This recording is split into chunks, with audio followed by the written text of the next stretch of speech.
Before I begin, I would like to send a message out.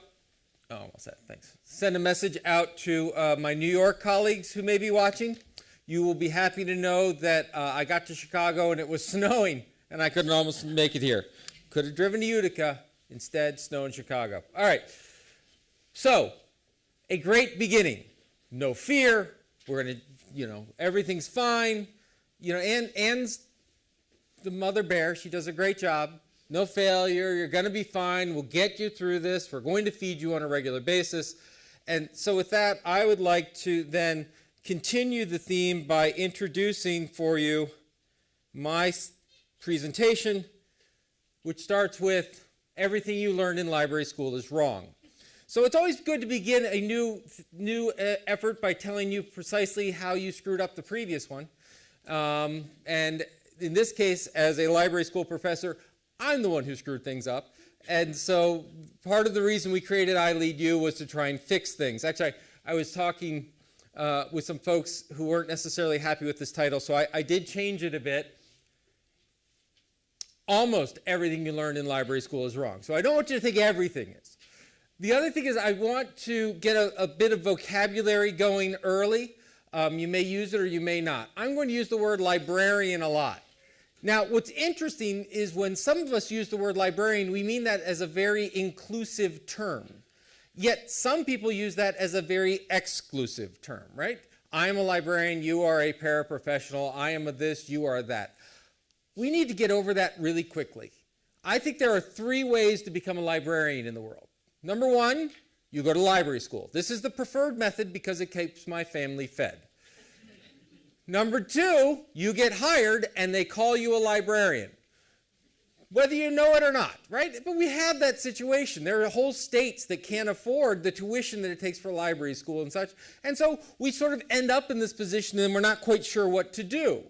Now, what I love about this program and what I love about the state libraries that I've talked with is a recognition that just because you have that title doesn't mean you should be left on your own, that it's in fact a responsibility of the whole profession to bring folks along. Number 3, which is a very exclusive group, are people who were born librarians, right? These are, and I don't just mean people who organize the books on the nightstands. I mean, there's a spirit of service. There's an interesting, everyone has this reaction. For example, I did when I went into the doctoral program, and I was interested in multimedia and technology and all this fun stuff. And suddenly I started interacting with librarians, and I was like, oh, my people. Right? Oh, they have values. Oh, they care about things. Oh, they love technology, but they love service, and it's a group, and you find this kindred spirit. So I'm going to use the word librarians a lot, and what I mean by that are those here physically, but also in streaming, and those who may be watching the recording. I mean that as a wide net. So if you are someone who's in the middle of library school, if you are someone who got library school through the front desk, if you are whatever it is, library staff, we are the people who are looking at caring and feeding for this profession. So, in that, why are we taking you back to this idea that, well, that's great, but it's all wrong? What happened is the world has changed. And what's very interesting is, Twitter didn't change the world. I've been watching the Twitter feed, and clearly people are believing that Twitter didn't change the world because they couldn't get onto it.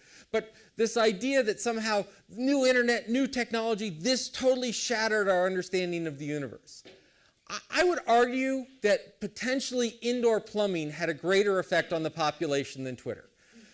It did little things like allow us to move from a life expectancy of 40 to 70. I think that probably had a pretty major effect on our world.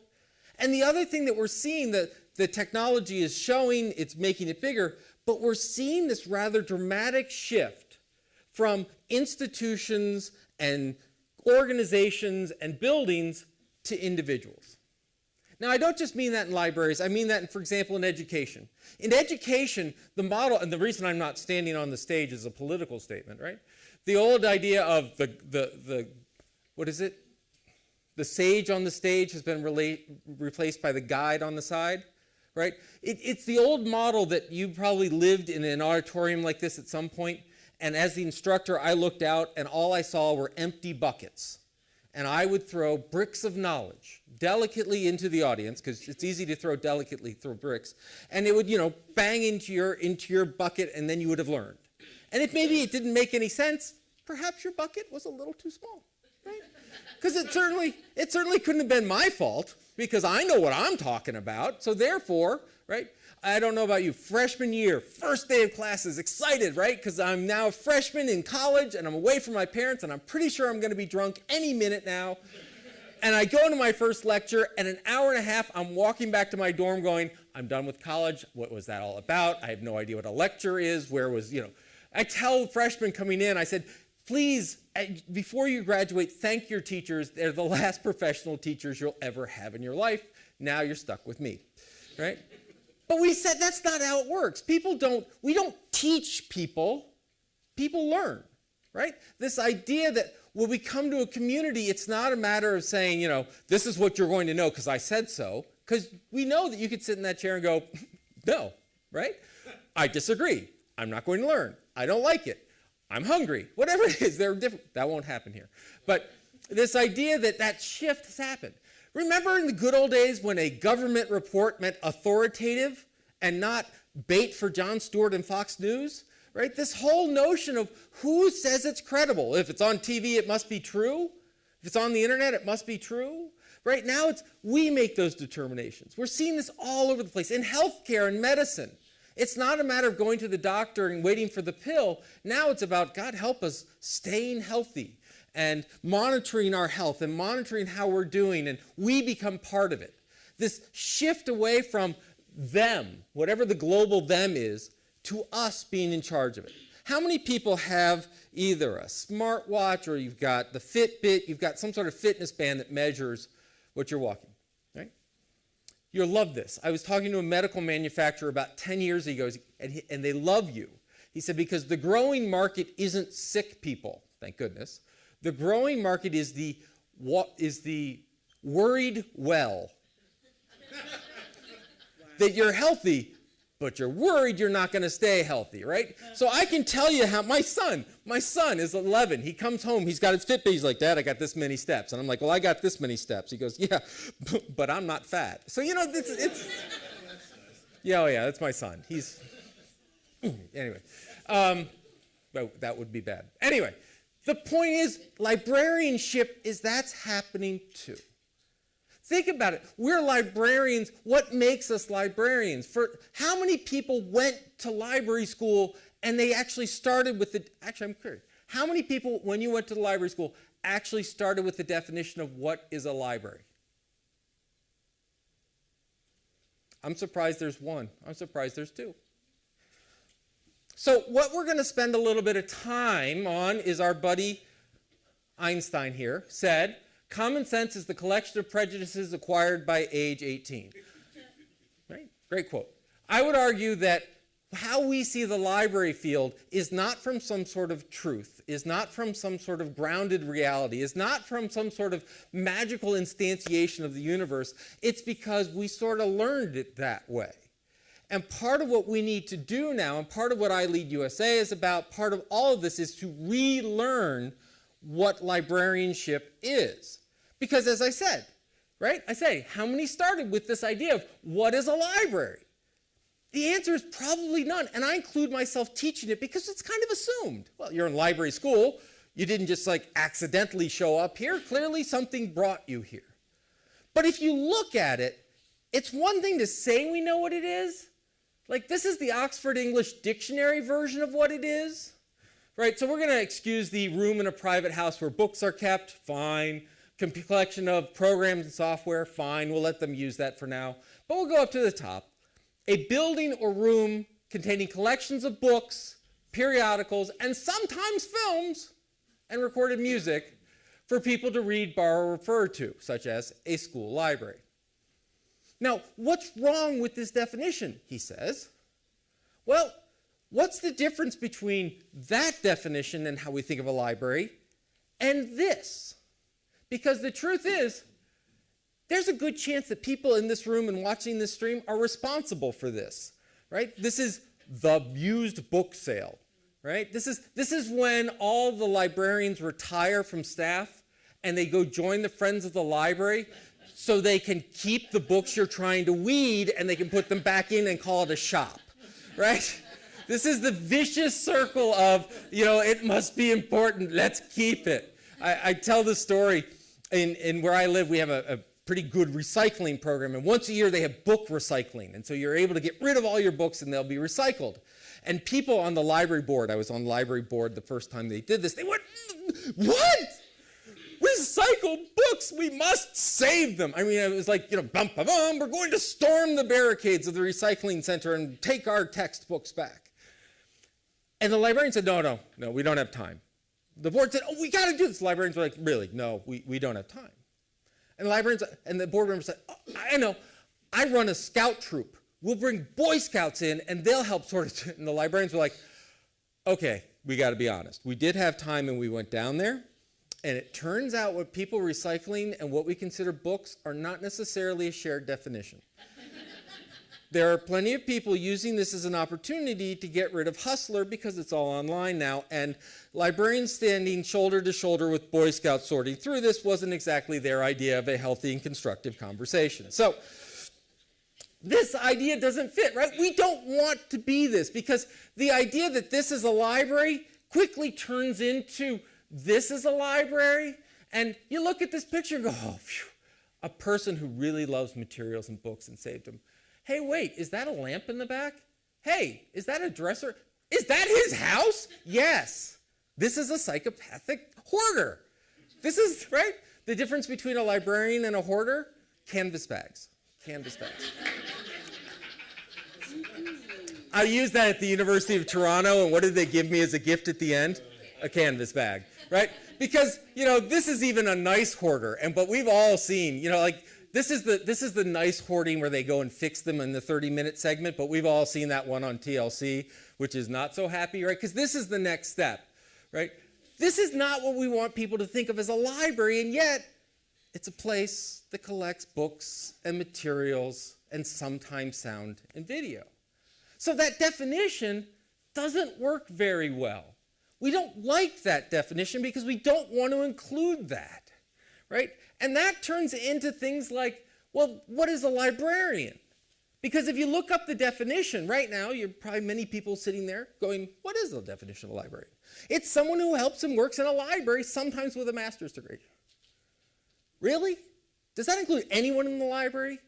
Now, sometimes I just started with a pretty big inclusive list, but there are some people that really don't want to be considered librarians if they're working in that building, right? They're janitorial staff, there's security staff, there are some head of human resources that really sort of glad that they're not librarians, etc.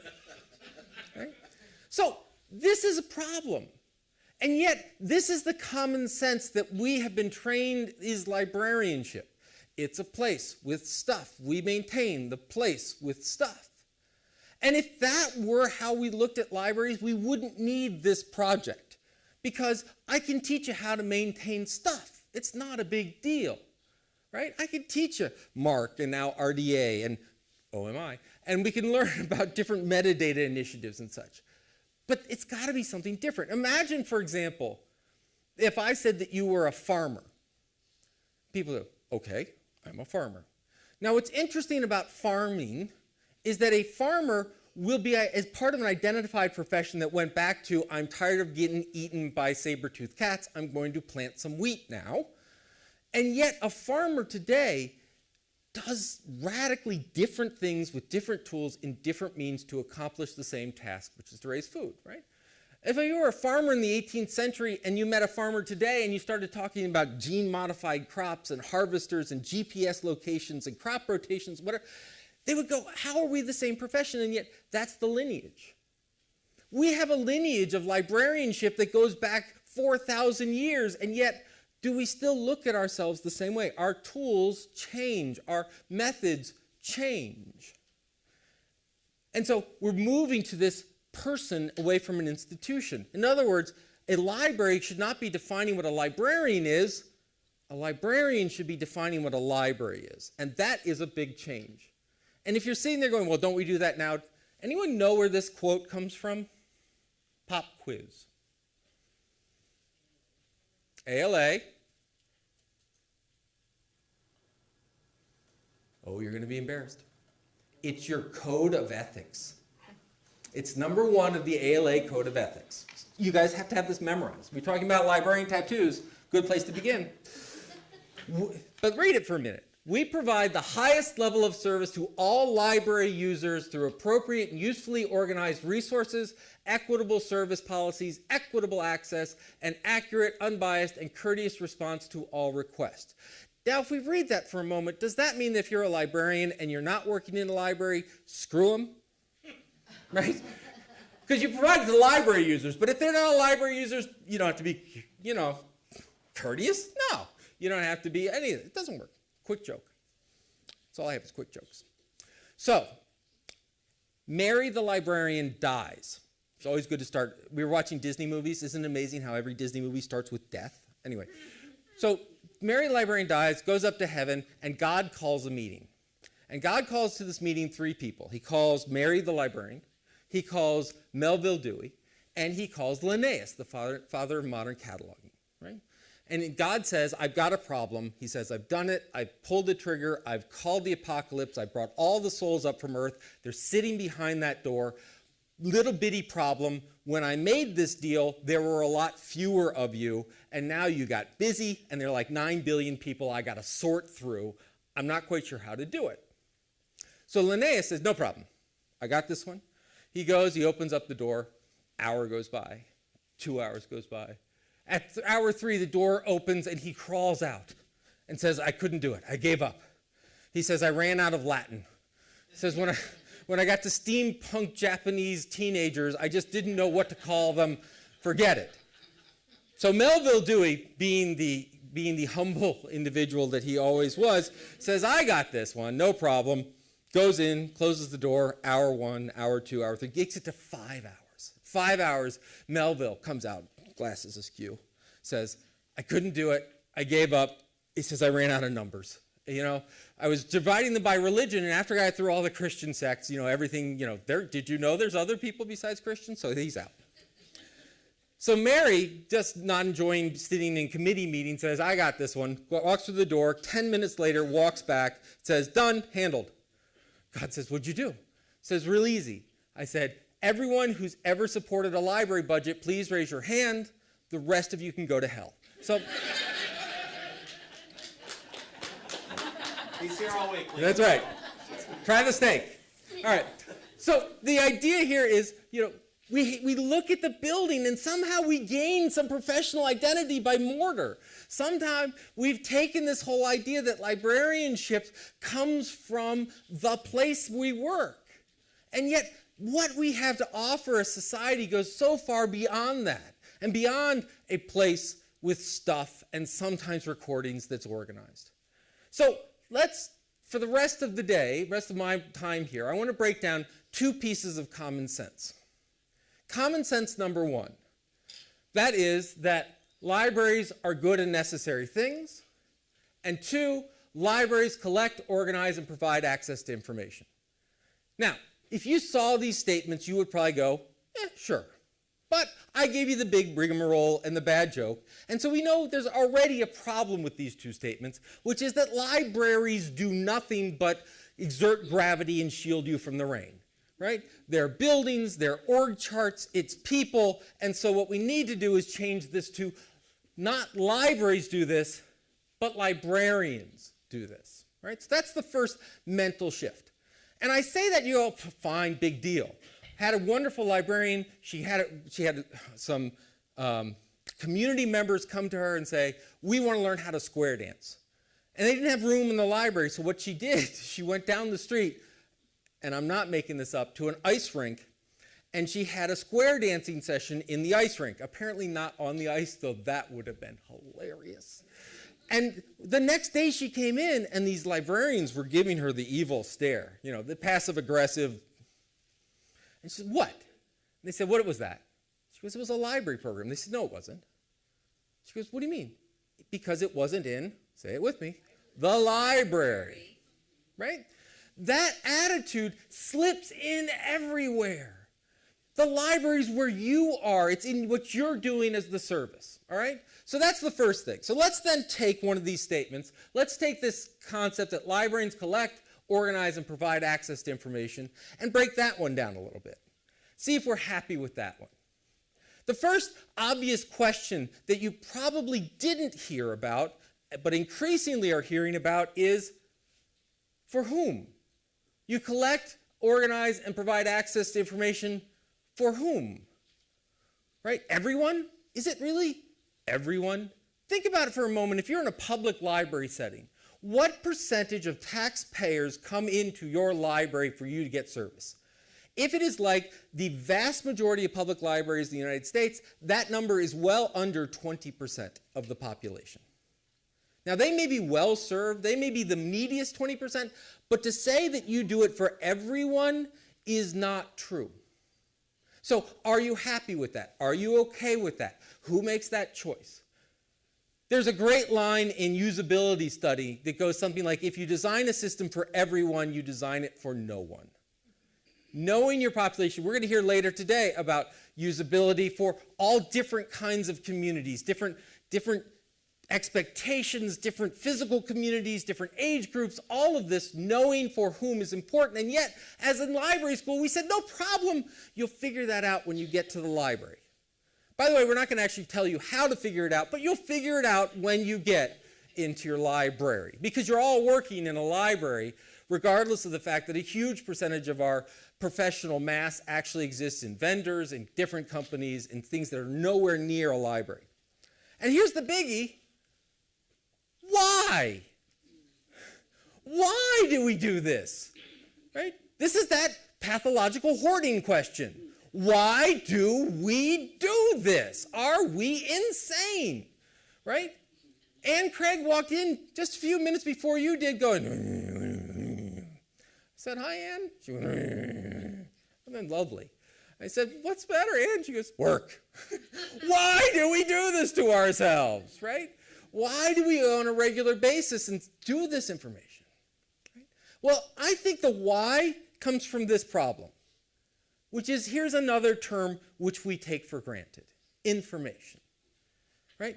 We provide information, we organize information, we slice, we dice information. Information is like a Ginsu knife to us. We can go ahead and make you an information soup. We can make it a salad. It could be a necktie. It can be a floor polish and a dessert topping. Right? How many people know what information is? All right? So you're welcome to tweet your answers while streaming, but I'm going to pick on the guys in front of me. Who has a definition for information? Everyone's shy and scared now. Organized data. I like that one. Good job. Absolutely. Right? So, it's this stuff. It's data, but it's not just any data. We don't just throw it on the floor and hope for the best. We organize it. We put it together, and that adds information. Anyone else? Something that's useful. Something that is useful. One definition is often put is, it is a difference that makes a difference. Right? Because you get into all of this about, you read a book twice. Was it information both times? Was it the same information? Some of you probably ran into this little hierarchy, the data, information, knowledge, wisdom hierarchy. Data is the big stuff. It's measurement, ones and zeros, or it could be analog measurements. And if you add context to it, it becomes information. So if I say that, for example, it is 20 outside, 20 is data, 20 degrees, you go, oh, now I know what to do. Wear a coat, don't wear a coat. Unless, of course, you're in Canada, in which case you wear shorts, right? So information, it's squishy, right? How much context do you need and how far do you go, right? And then if you can get patterns or you can make something out, it becomes knowledge, that 20 is hot or cold, and wisdom, the ever elusive wisdom, is when you can take these patterns in context and make sense of it and use it for your own good. It's 20 outside. I can go to school and sell my mittens to unprepared undergraduates for $20 a mitten. Not saying I've done that, but I've done that, right? Or this one, because librarians, it's not just a matter of organizing it a little bit, we organize it a lot. Semantically rich, and this is Ferber. This is Ferber.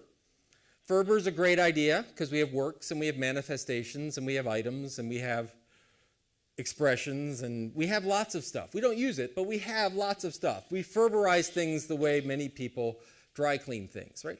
So we have information. Here's the problem. any of these definitions, what is information to you and what is information to me is radically different, right? I don't trust who said this, so therefore it's not information, it's misinformation. I read this already, it's not new to me, therefore it's not information. Oh, it's confirming information. I'm not kidding. A fellow by the name of Zinn asked 50 different information scientists what their definition of information was. He received 50 different definitions of what is information. I asked 5 of my faculty, I got 10 answers back, my favorite of which is, I don't know, I don't care, right? It doesn't make any sense. This information thing, it exists, it doesn't, but we use it. Sometimes we use it like it's a thing. Here, let me hand you information. Sometimes we use it as a process. This will inform you. Sometimes we use it as knowledge. I am informed. But I don't like this word. I like this word, knowledge. Some people say, oh, great, Dave, that's not much. Oh, that's clear. Yeah, absolutely. But knowledge is the things that we act upon. It's the things that we believe that tell us when you put on a coat, when you don't. Is it a good thing to go to Springfield? Isn't it? Is this going to work? Isn't it? Do I depend on my car? It's the things that we see the world as. And we can test it. We can say, given this, what do you do? And see a response and all this other stuff. So knowledge is a much more useful term. And I like the idea of calling myself a knowledge worker as opposed to an information worker, even though I still don't know what I do. But there's a couple of things to know about knowledge. First, it is a uniquely human aspect, meaning you can't write it down. The books on your shelves are not knowledge. The minute you write it down and hand it to someone, you've created an artifact. You've created a brief shadow of the true knowledge, some representation. And it's not guaranteed to transfer, because if it were guaranteed to transfer, we'd be back in the bucket business, right? I wrote a book, read the book, that's the truth, move on. I wish people would do that. Unfortunately, they like picking on me and disagreeing, and it's no fun. So first of all, if we're in the knowledge business, if librarians collect and organize and provide access to knowledge, that means we're providing something beyond stuff. We're providing access to other humans. Sometimes they're surrogates, sometimes books and materials, but sometimes other people, other experts. And how do we gain knowledge? We gain knowledge through an internal dialogue, a conversation. Now, the conversation is something that we go, literally, hey, how'd you go? Where'd you eat last night? Was it good? Right? So we're sort of, or how do I do this? Did you try this on Twitter? Did you see this? And we're having conversations. And individuals can have conversations. Groups can have conversations. Your team is having a conversation about what your project is. Whole societies can have conversations. But most of the conversations we have are with ourselves. And if you just said, what does he mean, I have a conversation with myself? Who are you talking to? Right? If you woke up this morning and said, it's 6:30, the bus leaves at 6:55, I could get out of bed or I could stay in bed. I could, have a bagel, or I could have the bacon, right? That internal dialogue is you learning. You're going, you're testing, you're trying, etc. So that means if librarians collect, organize, provide access to knowledge, what we're providing access to are human conversations. That stuff, those books, that material, that's not knowledge. If you read a book, you're not having a conversation with the book. It's either tree pulp or bits on a screen. You're not having a conversation with the author because if you're reading Shakespeare, it's a neat trick, but I don't buy it. You're having a conversation with yourself. And we've all had some intense conversations, right? A book that changed your life. Mine was in junior year of high school, I read My Name is Asher Lev, and I realized that I could be an art geek and not completely alone, right? Now, I said that to someone else, and she came up to me after a conversation, me too. Oh, I love My Name is Asher Lev. I'm, as an Orthodox Jew in Brooklyn growing up, and she had a totally different experience with that book because they had different internal dialogues. But the book wasn't the knowledge. It's what we took away from it. If you want to look at your shelves of stuff, they are not knowledge sitting waiting. They're kindling. And I don't mean kindling as in, oh great, burning books, good metaphor, Dave. I mean kindling for our imagination, our conversations, and they're starters. They get us thinking. They get our juices going. Some of the greatest learning doesn't come from a textbook or a nonfiction book. It comes from beautiful fiction. There's a discussion about access to women in the developing world having access to fiction. Because unless they had stories that talked about the possibilities of what they could do with their life, the limited availability of narratives, of stories, limited their development. You want to keep someone at home and quiet and not bothering you? Don't let them read. Right? How do you limit political action? Don't let them get at the information. Don't let them hear stories. Don't let them see what happened elsewhere. So this idea that we do stuff is wrong. And the other thing that we need to know about knowledge is that it is relational. That means that each of us carry a unique set of relations. Some of us look at ILEAD after the end of this process and will see it as a wonderful experience. Some of us will see it as a wonderfully fattening experience. Some of us will see it as a cold experience. Some of us will see it as hard work. All of these things. And that's true for you. I'll give you a quick example. I'm going to give you a word, and I want you to think about what that word means. Ready? Light. L-I-G-H-T. Light. All right. Show of hands, how many people thought not heavy? How many people thought illumination? How many people thought to set a fire? Thank God. Right? But why'd you laugh? You laugh because that's how all jokes work. You see the connection, but it's an unexpected one, right? Second one, formula. Formula. How many people think mathematical equation? How many people think chemical combination? How many people think what you give to a baby to keep it from starving to death? Grandmother, aunt, right? That idea is those relationships are radically different. I did this within a class once. We don't have time, but I said, all right, give me 2 words. And one said, Kentucky Fried Chicken. All right, Kentucky Fried Chicken. I said, give me another one. They said, Margaret Thatcher. Margaret Thatcher. I said, well, Eli's coming, right? Yeah. Shit. I said, how do you link these two? And I said, all right. KFC, Colonel Sanders, Colonel, military title, Margaret Thatcher, head of government, ran the military, boom. And someone said, I got one for you. I said, okay. Said, turns out Margaret Thatcher, before she was a politician, was a chemist, and she worked in food chemistry, and she helped develop soft ice cream.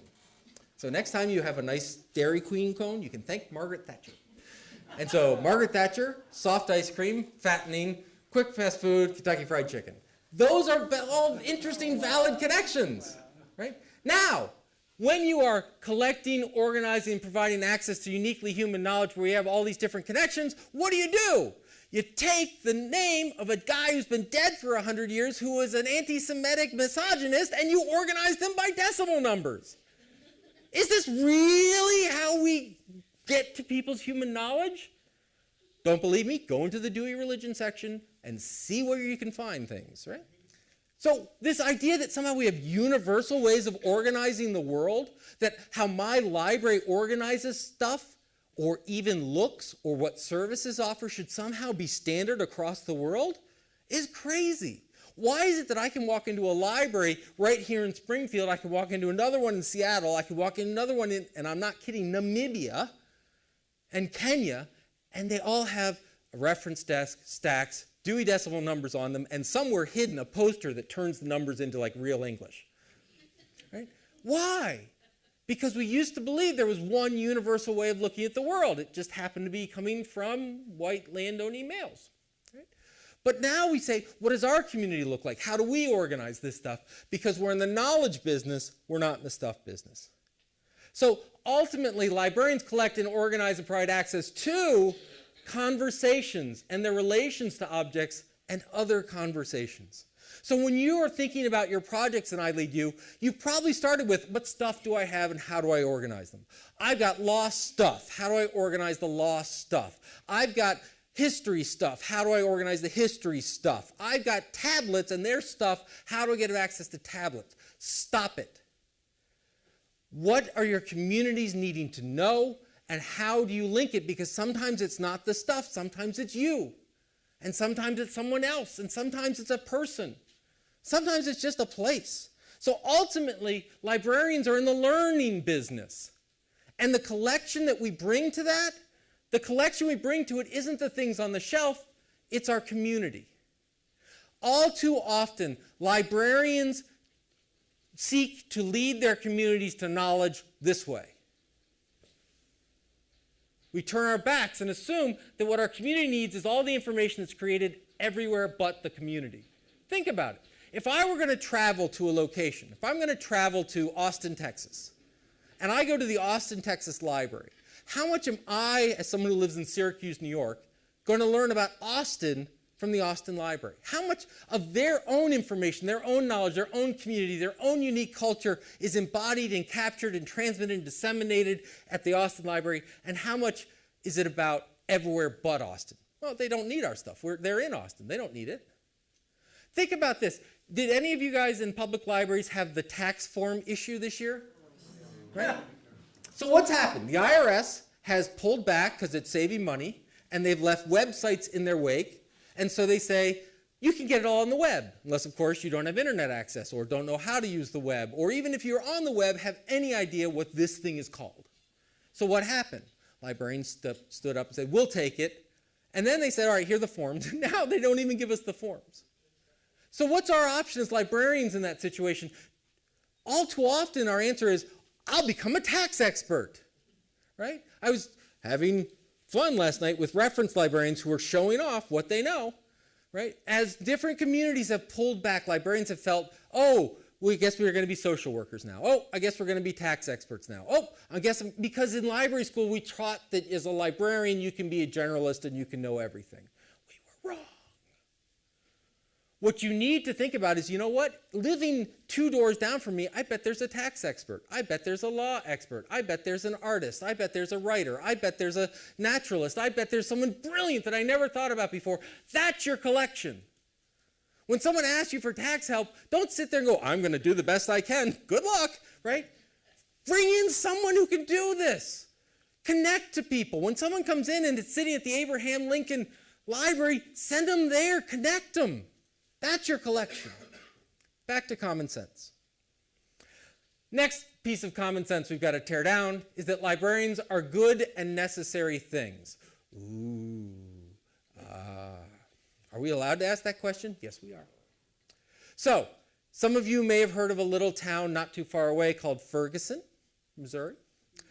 In the middle of Ferguson,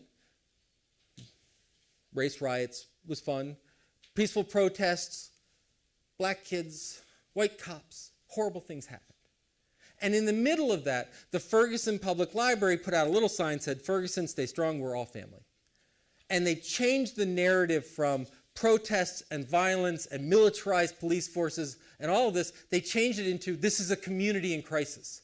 Because suddenly, as they opened the schools and as people began using the library, in Syracuse, New York, I said, you know, this isn't that different than Syracuse. It no longer became that two-dimensional thing happening down the street. It could happen here and it could happen there, and they changed the narrative.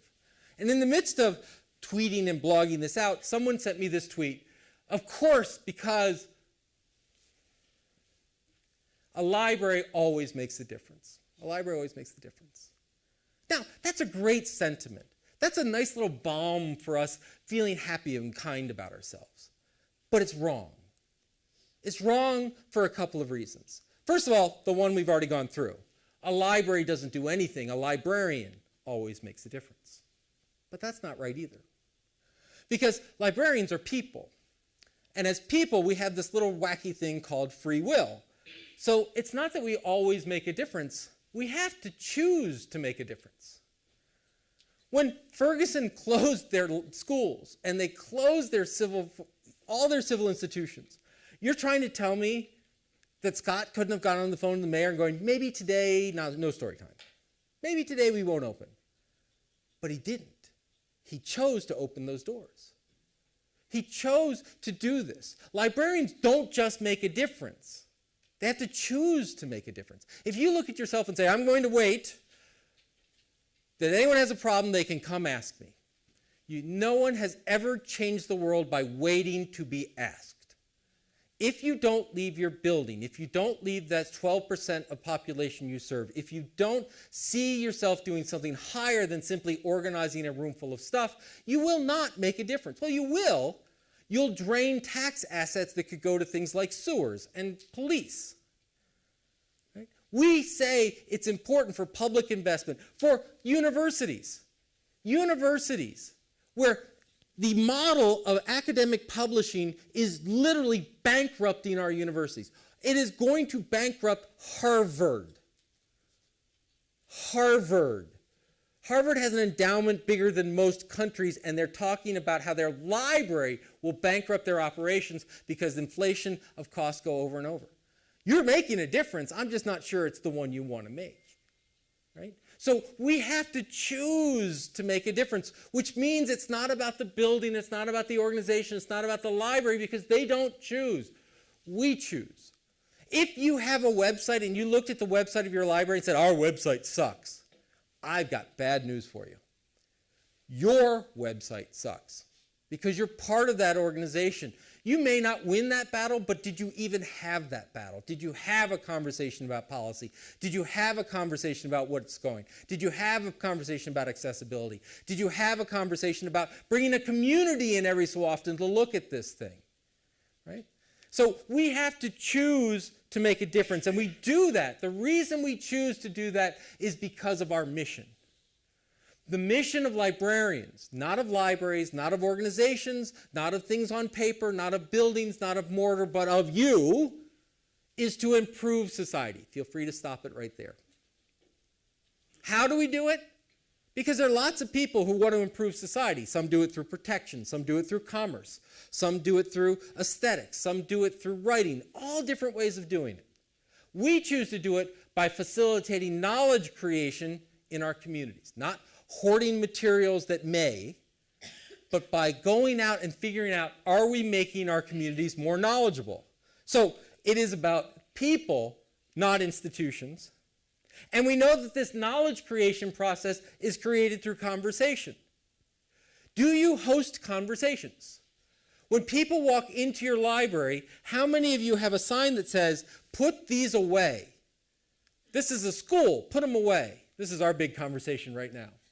If you're 14 years old and you have one of these and you walk in to learn, our school district is currently saying, take the thing which frankly is more valuable to you in your mind than the textbook in your back, and put it away. And you say, oh, they're 14, they're supposed to be learning, they're going to be distracted. How many of you, if you forgot your cell phone at home, walk around all day doing this? Anyone get the phantom vibrations? It's a real thing, right? Let's face it, the difference between a heroin addict and someone who forgot their phone is that we don't lose weight when we fidget and look uncomfortable, right? So, do you do it in your library? Oh, shh. Now be clear. I want to be really, really, really, really, really, really clear. Do not walk out of this saying, Dave hates books, and Dave thinks that their quiet space in libraries is a bad idea. That's not what I'm saying.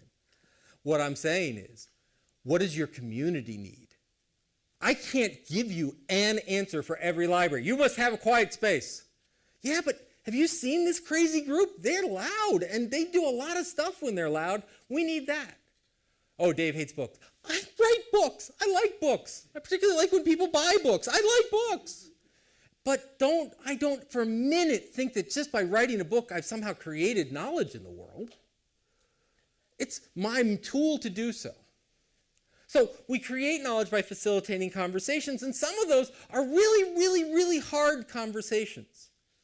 Some of those are conversations that people don't feel safe having anywhere else but a library. About race, about gender, about power, about opportunity and inequity.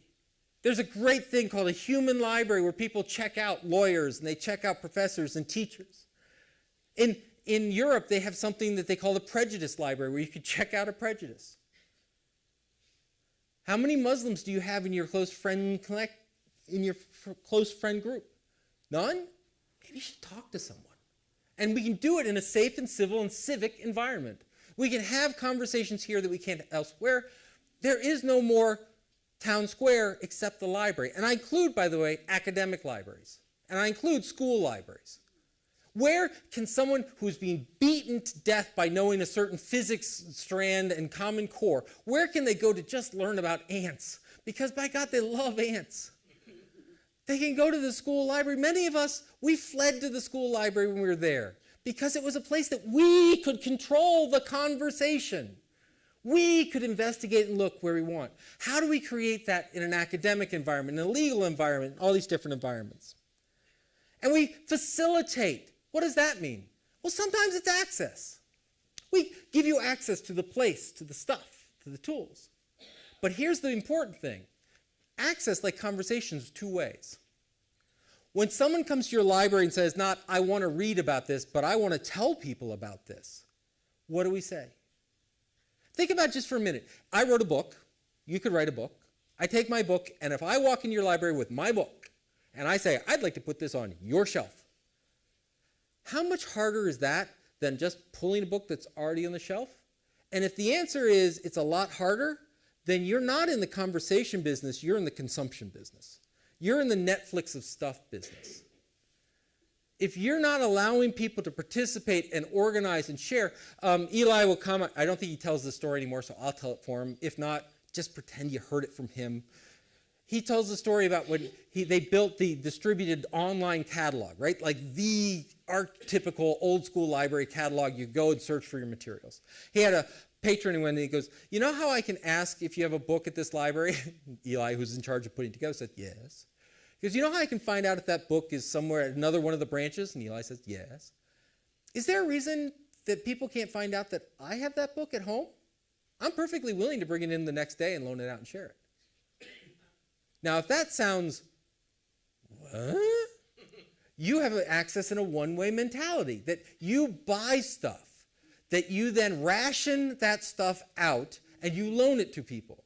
If you look at it and suddenly go, I hadn't thought about that, then suddenly you're in a sharing economy, and you're sharing, and suddenly you begin to go, well, they can share books, but they could share experiences, and they could share images, and they could share talents, and they could share all new things. That's a different way of looking at it, and it's librarianship because it's about knowledge. How much is your project in ILEAD USA, and how much are your library, your organization, you as an individual, how much are you not about bringing people in to consume in your library, but having your library act as a bullhorn to tell the world about your great ideas and unleash your community to the rest of the world? It's why, by the way, I hate the term user. Old joke number one, only two types of people have users, computer scientists and drug dealers. Number two, it may be really nice to call someone a user, but are you willing to stand up and proudly announce that you have just been used? The user came in and they used me good. Right? Then we become abuse victims, right? So, user, not big fan. Patron, not in the 18th century painting, not so much. Reader, they're going to be people who learn from reading and writing and drawing and making and videos and all this kind of stuff. Why would we ever restrict knowledge creation to a single tool? It's like saying, I'm sorry, you can only learn with a pencil. I can't use a pen? No, why not? Because all we have is pencils. You know, this idea of it's not then about them and what they're trying to get, it's about us and what we're willing to provide. I mean, you got to remember, in the 1970s, we had an honest-to-God, field-wide, serious conversation about paperbacks, right? People's like, oh, libraries are in the book business. No, we suck at the book business. If you're in the book business, you don't take a book, wrap it in plastic, slap a sticker on it, and let people eat on top of it in their own homes. That is not being in the book business. You're not. Get over it. You're in the learning business. So we provide access, not only to stuff, but access to ideas to share to other people. We provide training and knowledge. When people get there, how do they know? Not simply, can you read and write this language, but we had a whole GED program. One of the teams in ILEAD USA said people come in and they need to learn. To get a job, they need this basic form of education. They begin to provide it. Right? This idea of an environment, a safe environment, safe intellectually. A library is a safe place to access dangerous ideas. A librarian is a safe guide to access dangerous territory. Right? That's what we believe in privacy and intellectual freedom. Do we provide an environment where people feel safe in doing this? How do we provide that environment? How do we allow them to come in and use that? And how do we build on their motivation? We assume that people come into us because they're already motivated, right? By the time they walk into the library, we assume they've already made the decision to use us.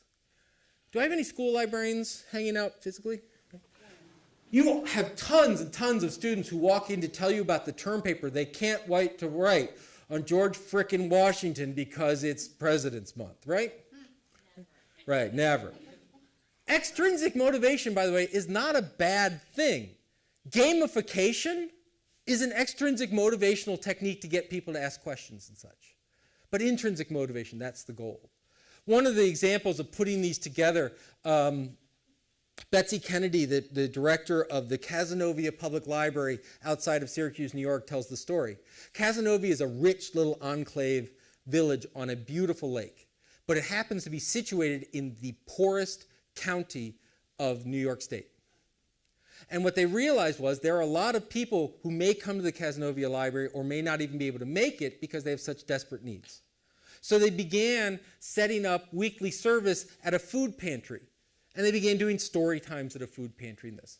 And then they began doing, oh no, bringing new books and giving new books to people at the food pantry. And she tells a story about giving a new book to a young girl, and the girl starts to cry. And when she tried to figure out why the girl was crying, the girl said, "This is the first new thing I have ever owned." That book wasn't about reading. Remember that relational knowledge? In hers, it wasn't book equals reading equals knowledge. It was book equals self-worth equals importance. Right?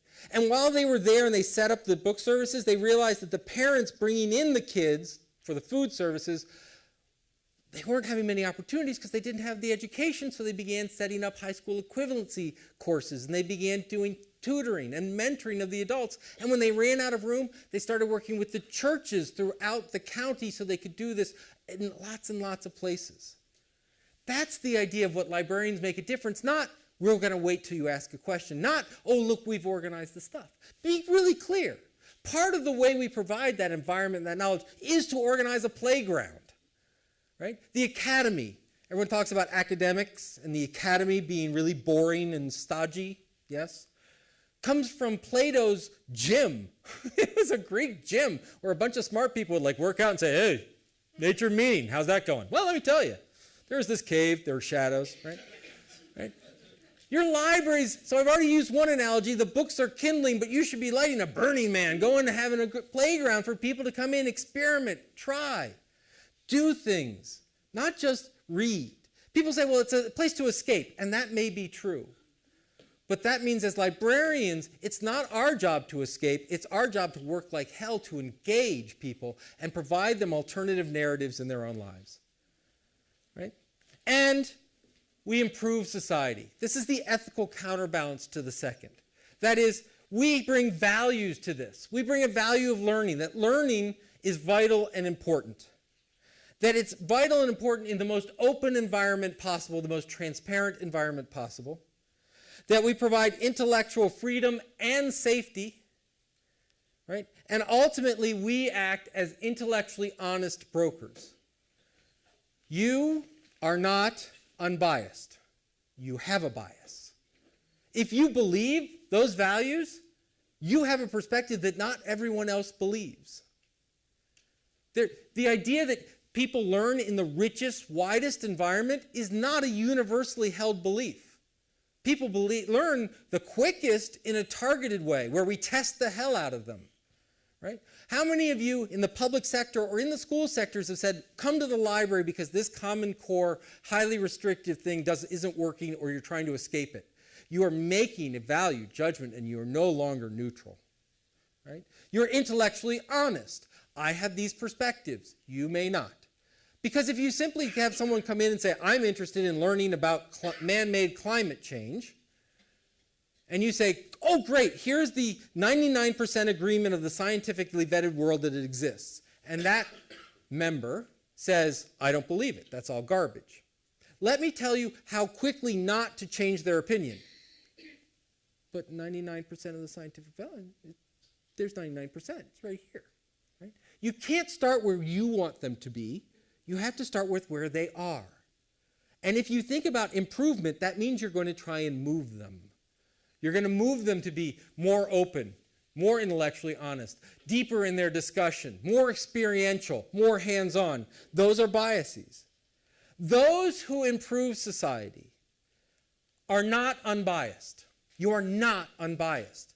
By being a librarian and working in a library, you have made a declaration that there is value in a library. A value, by the way, which is very much at odds with much of the rest of the capital society we exist in. You believe in a public good in a place that doesn't always believe in a public good.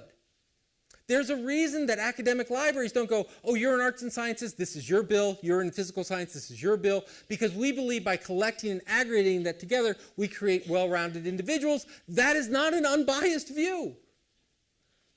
If you believe in privacy and the importance of privacy, that is not an unbiased view. Right? Remember, you're saying everyone believes that. Eric Schmidt wanted people to be able to change their name at 18 to just give up. Is that how we want to be? Right? Zuckerberg believes everyone should have a gender and should have their real name out there what they're going to share in social networks. Is that how you believe it? I'm sorry, if you're going to come into my library, I first need to know your DNA sample. Thank you very much. Right? Those means you're not unbiased. You are not neutral. Neutral comes from the same root word as neutered. I don't think that's what we want to praise ourselves on, right? You are not invisible. You don't simply sit and wait, and maybe they'll ask me a question. You want to know the best way to support people's conversations? You go to the conversation. If you want to support academics doing research, how much time do you spend in their labs? If you want to support teachers teaching, how much time do you spend in the classroom? If you want to support communities building business opportunities, how much time do you spend at the Better Business Bureau and how much time in the Chamber of Commerce? And get out of the damn building, because here's the trick. It used to be that the library was a building for librarians to do their work. It is not. It is a space for a community to do their work and the librarians to get out of to do the work of helping the community. That's the theme over and over again. That's the change that we're talking about. Library school used to be about maintaining a facility. Now it's about enhancing a community. That's what we're trying to go. And here's the big one. You are not alone. You are not alone. First of all, as ILEAD USA type, you're not alone as a librarian. You have a project team. You have a mentor. You have a community member. You're building a cohort. And this cohort, over the past 5 and 6 years, has built a pretty massive cohort of people who understand and buy this. When I used to give this message, I would get well, there is information in my job, and I am a buy. This is not a new message anymore. I mean, I love getting up here and pretending like I'm saying something radical when everyone sits there and goes, yeah, so? That's a difference. That's a big change to look at your community and look beyond your books. And if you say, Dave, we do that now, then take a look at your budget and see how much of your budget is devoted to the stuff and how much of your budget is devoted to the people and the community and the services. You've made a choice. You are not unbiased. You are not neutral. You're not alone because teachers are making this transition. Doctors are making this transition. Lawyers are making this transition. Our whole communities are making this transition. We believe in makers now. Not makers as they did 3D printing. Everyone makes something, whether it's making an idea, making a 3D print, making a movie, making a video. We are rejecting the concept that we are merely consumers stuck in walled gardens. And as librarians, we bring our values and our efforts to show and demonstrate that. We provide the power to do that. And that means that you must change. If you seek radical positive change, if you seek a community that embraces and is constantly learning, if you seek a community that is empowered and believes that it can make its own destiny better, if you believe that you can provide more opportunities to people than if you didn't exist, if you believe that, that's what you're going to bring to your community. And what you also need to believe is that the value that you bring is an improved community, not an improved collection. When someone sits there and goes, how good of a librarian you are, it is not the number of things you've cataloged, not the number of things you've shelved, not how many doors you've opened or toner cartridges you've changed. It's in the lives that you've changed. It's in the abilities, in bringing new things. These projects in ILEAD U, where we talked about One group looked at unemployment and said, yes, there's a massive unemployment problem. We need to provide employment issues. But they didn't stop there. They said, when we went and talked and looked into that community, we found out this is a major life change for them. The first reaction when you're laid off is to go get another job.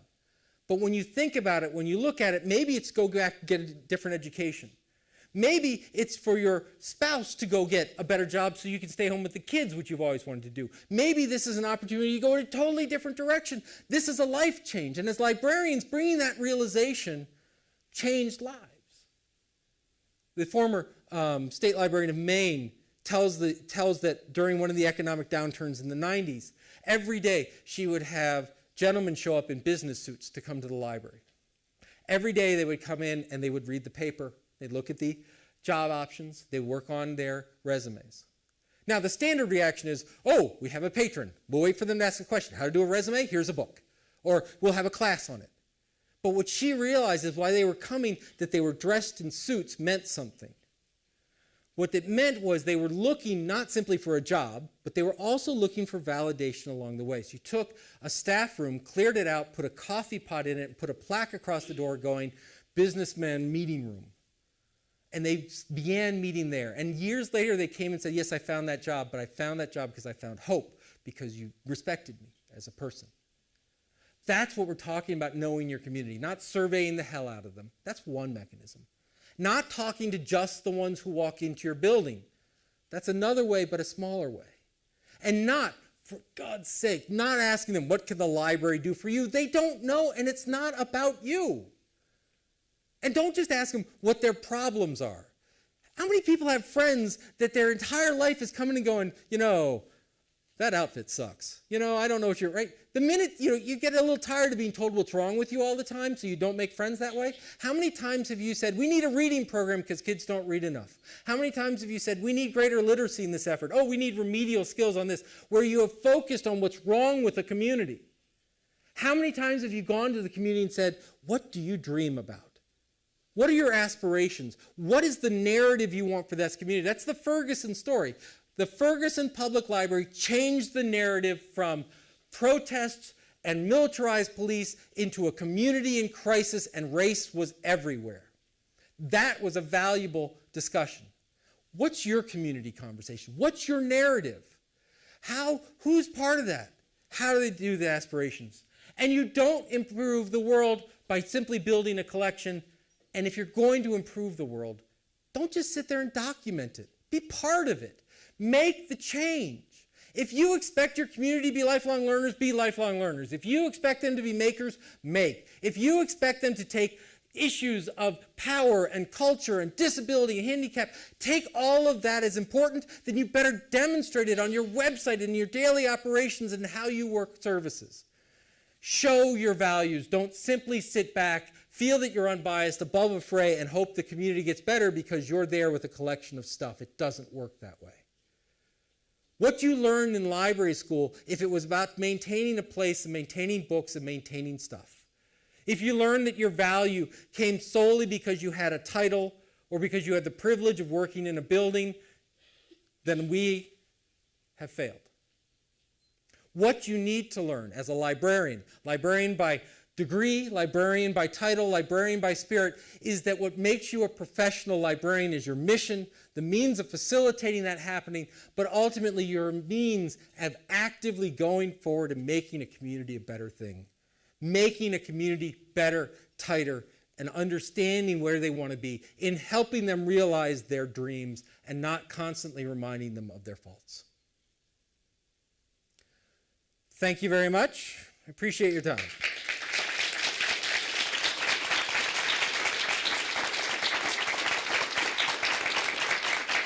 I think I'm early.